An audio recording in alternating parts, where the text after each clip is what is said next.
Hello, and welcome to Book Circle. I'm Earl Wajenberg. This time we will continue our reading of The Man Who Was Thursday by G.K. Chesterton.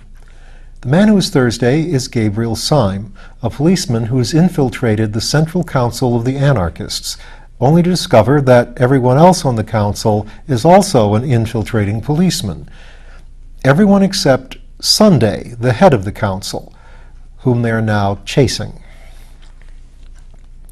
Before one of them could move, the monstrous man had swung himself like some huge orangutan over the balustrade of the balcony. Yet before he dropped, he pulled himself up again as on a horizontal bar, and thrust his great chin over the edge of the balcony, and said solemnly, "There's one thing I'll tell you, though, about who I am. I am the man in the dark room who made you all policemen."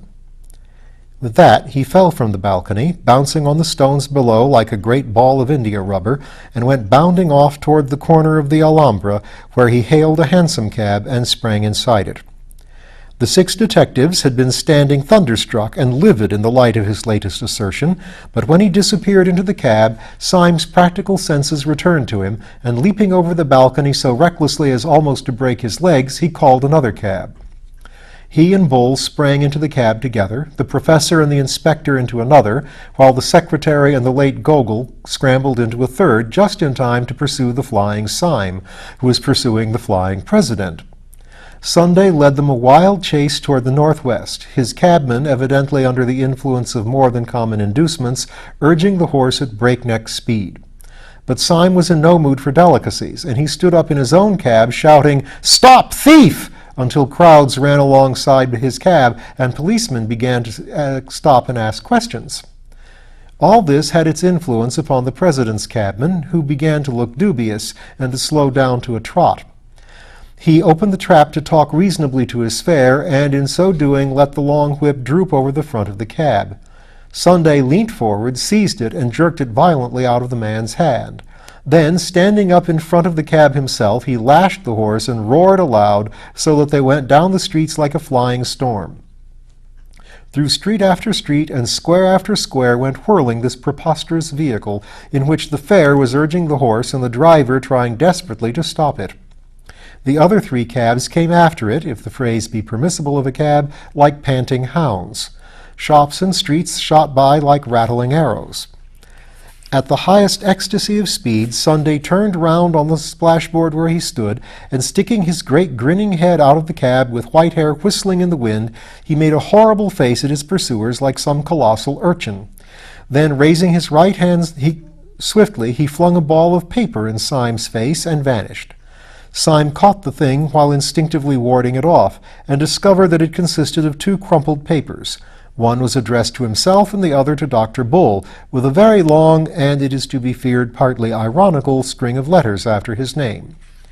Dr. Bull's address was, at any rate, considerably longer than his communication, for the communication consisted entirely of the words, "What about Martin Tupper now?" "What does the old maniac mean?" asked Bull, staring at the words. "What does yours say, Syme?" Syme's message was, at any rate, longer, and ran as follows. "No one would regret anything in the nature of an interference by the Archdeacon more than I. I trust it will not come to that. But for the last time, where are your galoshes? The thing is too bad, especially after what Uncle said."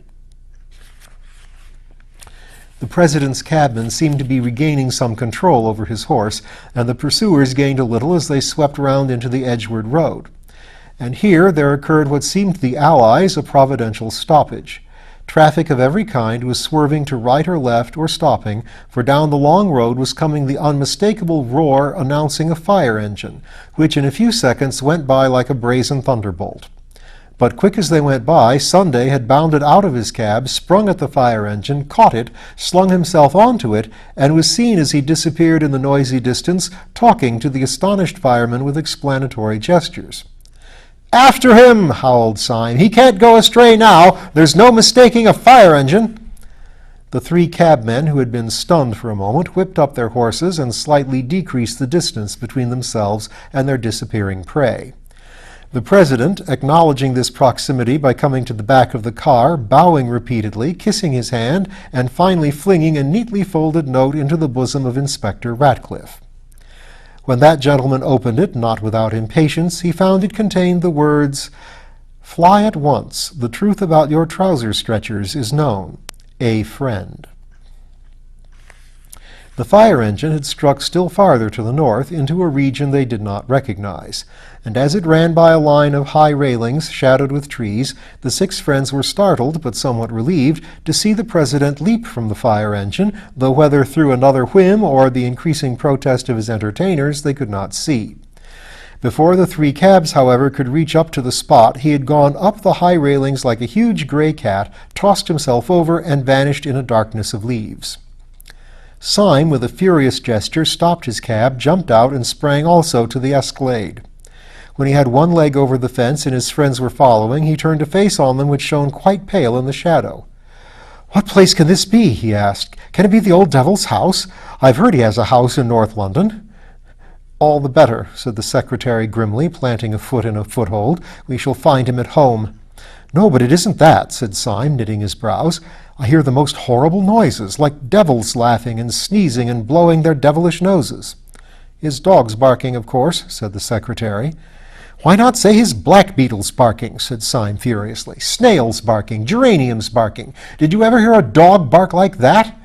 He held up his hand, and there came out of the thicket a long, growling roar that seemed to get under the skin and freeze the flesh, a low, thrilling roar that made a throbbing in the air all about them.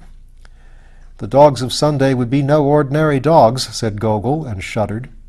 Syme had jumped down on the other side, but he still stood listening impatiently. "Well, listen to that," he said. "Is that a dog? Anybody's dog?" There broke upon their ear a hoarse screaming, as of things protesting and clamoring in sudden pain, and then, far off like an echo, what sounded like a long nasal trumpet. "Well, his house ought to be hell," said the secretary, "and if it is hell, I'm going in." And he sprang over the tall railings almost with one swing. The others followed. They broke through a tangle of plants and shrubs and came out on an open path. Nothing was in sight, but Dr. Bull suddenly struck his hands together. "Why, you asses!" he cried. "It's the zoo!"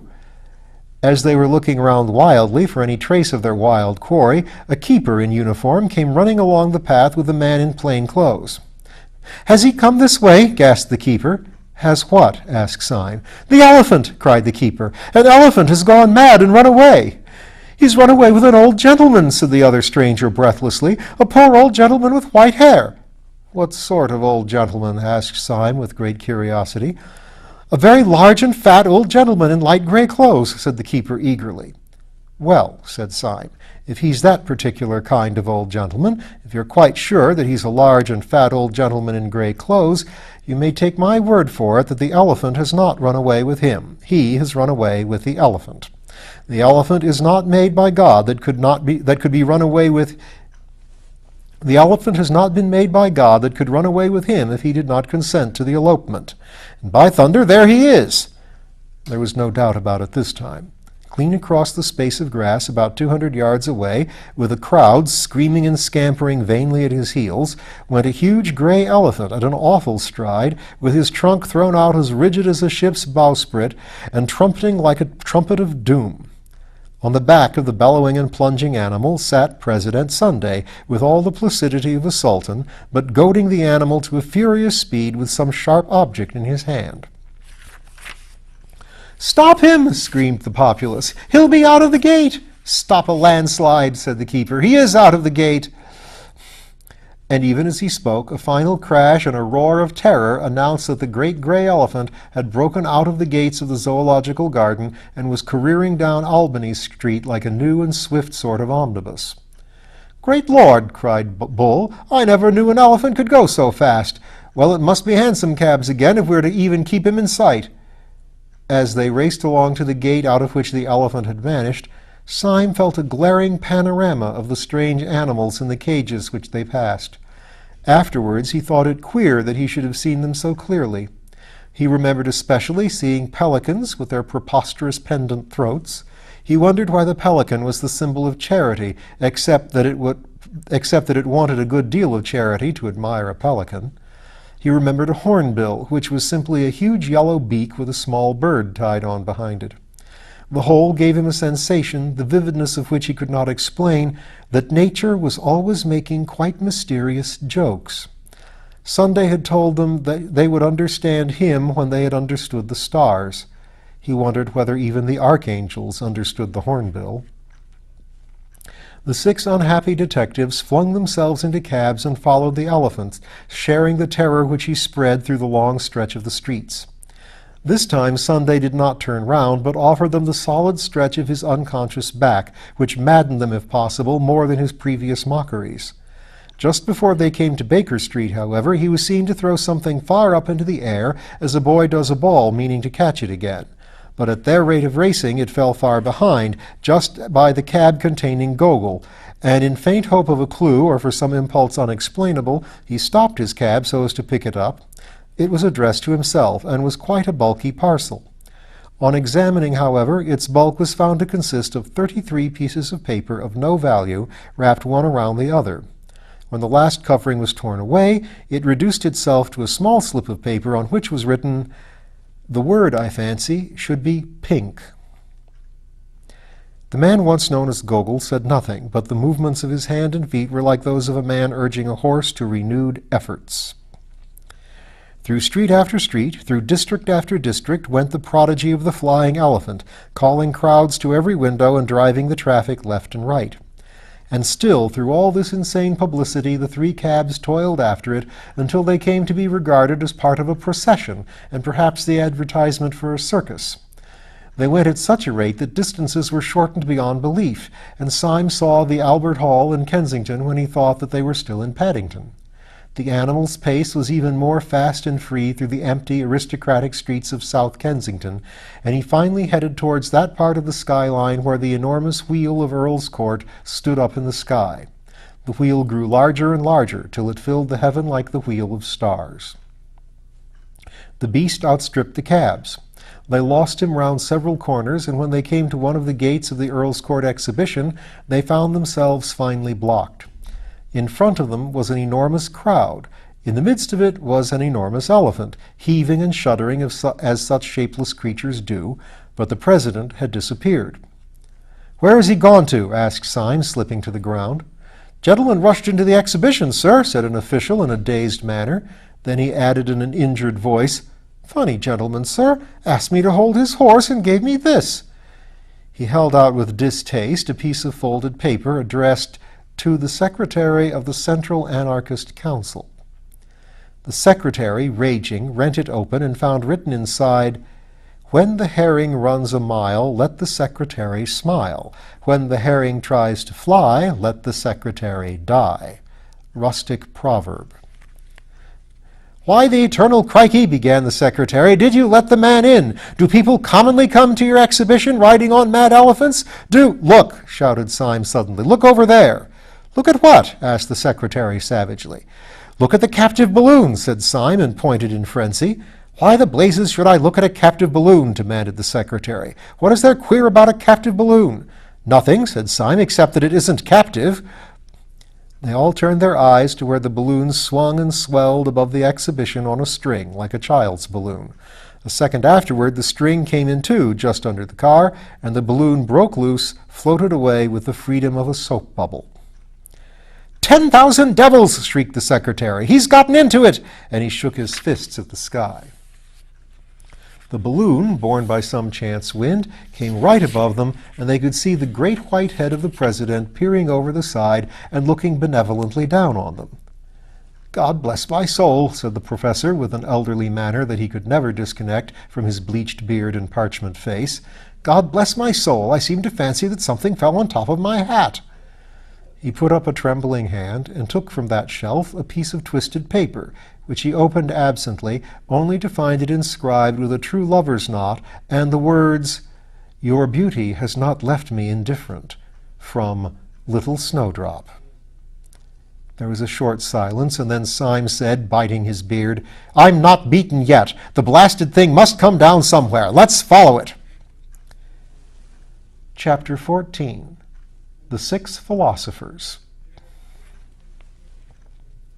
Across green fields and breaking through blooming hedges toiled 6 draggled detectives about 5 miles out of London. The optimist of the party had at first proposed that they should follow the balloon across South England in hansom cabs, but he was ultimately convinced of the persistent refusal of the balloon to follow the roads, and the still more persistent refusal of the cabman to follow the balloon. Consequently, the tireless though exasperated travelers broke through black thickets and plowed through plowed fields till each was turned into a figure too outrageous to be mistaken for a tramp.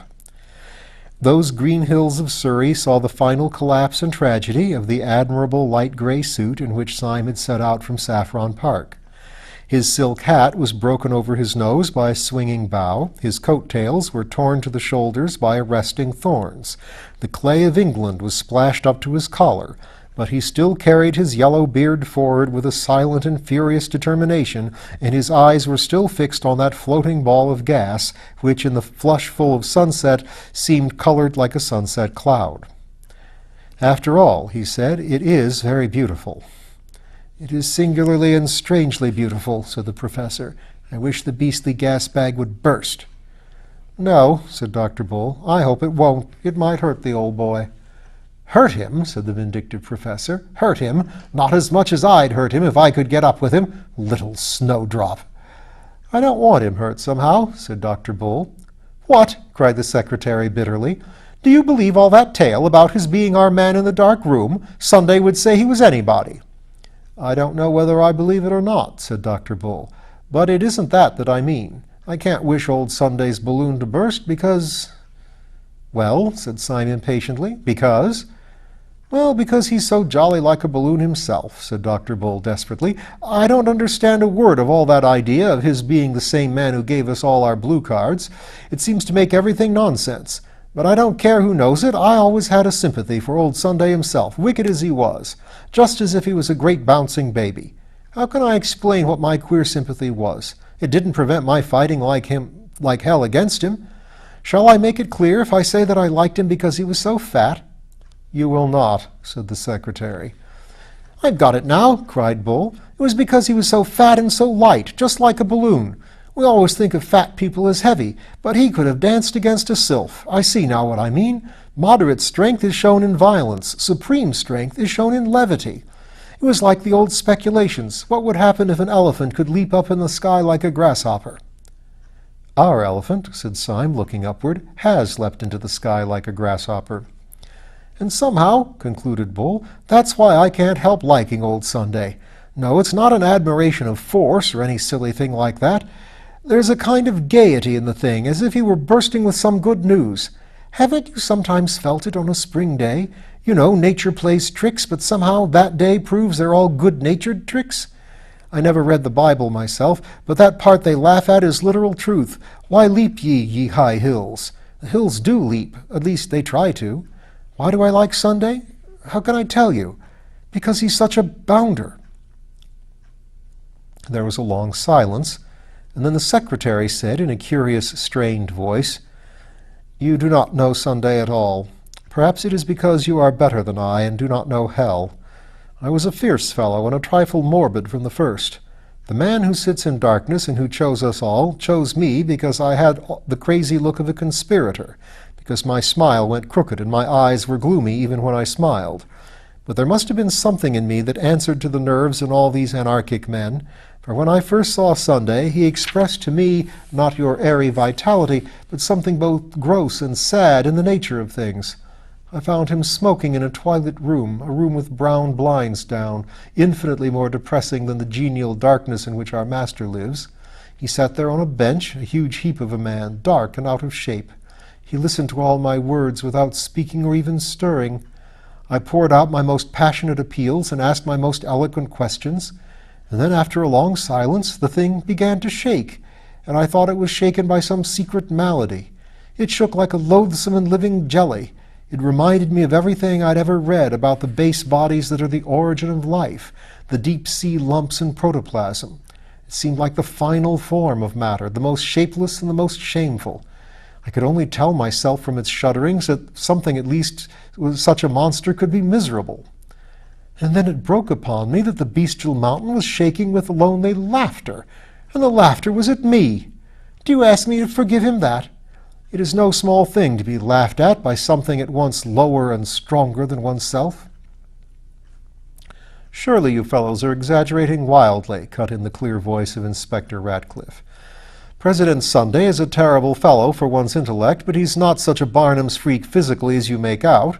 He received me in an ordinary office, in a grey check coat, in broad daylight. He talked to me in an ordinary way. But I tell you what is a trifle creepy about Sunday.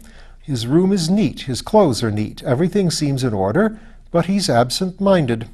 Sometimes his great bright eyes go quite blind. For hours he forgets that you are there. Now, absent-mindedness is just a bit too awful in a bad man. We think of a wicked man as vigilant. We can't think of a wicked man who is honestly and sincerely dreamy, because we daren't think of a wicked man alone with himself. An absent-minded man means a good-natured man. It means a man who, if he happens to see you, will apologize. But how will you bear an absent-minded man who, if he happens to see you, will kill you? That is what tries the nerves, abstraction combined with cruelty. Men have felt it sometimes when they went through wild forests and felt the animals there were at once innocent and pitiless. They might ignore or slay. How would you like to pass 10 mortal hours in a parlor with an absent-minded tiger? And what do you think of Sunday, Gogol? Asked Syme. I don't think of Sunday on principle, said Gogol simply, any more than I stare at the sun at noonday. Well, that is a point of view, said Syme thoughtfully. What do you say, Professor? The professor was walking with bent head and trailing stick and did not answer at all. Wake up, Professor, said Syme genially. Tell us what you think of Sunday. The professor spoke at last very slowly. I think something, he said, that I cannot say clearly. Or rather, I think something that I cannot even think clearly. But it is something like this. My early life, as you know, was a bit too large and loose. Well, when I saw Sunday's face, I thought it was too large. Everybody does, but I also thought it was too loose.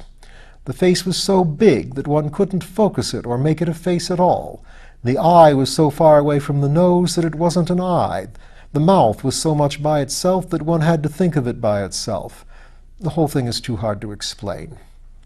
He paused for a little, still trailing his stick, and then went on. But put it this way. Walking up a road at night, I have seen a lamp and a lighted window and a cloud make together a most complete and unmistakable face. If anyone in heaven has that face, I shall know him again. Yet when I walked a little farther, I found there was no face, that the window was 10 yards away, the lamp 100 yards, and the cloud beyond the world. Well, Sunday's face escaped me. It ran away to right and left, as such chance pictures run away. And so his face has made me somehow doubt whether there are any faces. I don't know whether your face, Bull, is a face or a combination in perspective. Perhaps one black disk of your beastly glasses is quite close and another 50 miles away. Oh, the doubts of a materialist are not worth a dump. Sunday has taught me the last and worst doubts, the doubts of a spiritualist. I am a Buddhist, I suppose, and Buddhism is not a creed, it is a doubt. My poor dear Bull, I do not believe you really have a face. I have not faith enough to believe in matter. Syme's eyes were still fixed upon the errant orb, which reddened in the evening light and looked like some rosier and more innocent world. Have you noticed an odd thing, he said, about all your descriptions? Each man of you finds Sunday quite different, yet each man of you can only find one thing to compare him to, the universe itself. Bull finds him like the earth in spring, Gogol like the sun at noonday. The secretary is reminded of the shapeless protoplasm, an inspector of carelessness of virgin forests. The professor says he's like a changing landscape. This is queer, but it is queerer still that I also have my odd notion about the president, and I also find that I think of Sunday as I think of the whole world. Get on a little faster, Syme, said Bull. Never mind the balloon. When I first saw Sunday, said Syme slowly, I only saw his back, and when I saw his back, I knew he was the worst man in the world. His neck and shoulders were brutal, like those of some apish god. His head had a stoop that was hardly human, like the stoop of an ox. In fact, I had at once the revolting fantasy that this was not a man at all, but a beast dressed up in men's clothes. Get on, said Dr. Bull. And then the queer thing happened. I had seen his back from the street as he sat in the balcony. Then I entered the hotel, and coming round the other side of him, I saw his face in the sunlight. His face frightened me, as it did everyone, but not because it was brutal, not because it was evil. On the contrary, it frightened me because it was so beautiful, because it was so good. "Syme," exclaimed the secretary, "are you ill?" It was like the face of some ancient archangel, judging justly after heroic wars. There was laughter in the eyes, and in the mouth honor and sorrow. There was the same white hair and the same great gray-clad shoulders that I had seen from behind, but when I saw him from behind, I was certain he was an animal. When I saw him from in front, I knew he was a god. Pan, said the professor dreamily, was a god and an animal. Then, and again and always, went on Syme, like a man talking to himself, that has been for me the mystery of Sunday, and it is also the mystery of the world. When I see the horrible back, I am sure the noble face is but a mask. When I see the face but for an instant, I know the back is only a jest. Bad is so bad we cannot but think good an accident. Good is so good we cannot feel certain evil could not be explained. But the whole came to a kind of crest yesterday when I raced Sunday for the cab and was just behind him all the way. "Had you time for thinking, then?" said Radcliffe. "Time," replied Syme, "for one outrageous thought. I was suddenly possessed with the idea that the blind, blank back of his head really was his face, an awful, eyeless face staring at me, and I fancied that the figure running in front of me was really a figure running backward and dancing as he ran." "Horrible," said Dr. Bull, and shuddered. "Horrible is not the word," said Syme. "It was exactly the worst instant of my life. And yet 10 minutes afterward, when he put his head out of the cab and made a grimace like a gargoyle, I knew that he was only like a father playing hide-and-seek with his children." "It is a long game," said the secretary, and frowned at his broken boots. "Listen to me," cried Syme with extraordinary emphasis. "Shall I tell you the secret of the whole world? It is that we have only known the back of the world. We see everything from behind, and it looks brutal. That is not a tree, but the back of a tree. That is not a cloud, but the back of a cloud. Cannot you see that everything is stooping and hiding a face? If we could only get round in front—" "Look!" cried out Bull clamorously. "The balloon is coming down!" There was no need to cry out to Syme, who had never taken his eyes off it. He saw the great luminous globe suddenly stagger in the sky, right itself, and then sink slowly behind the trees like a setting sun. Setting for what kind of evening? We'll find out next time.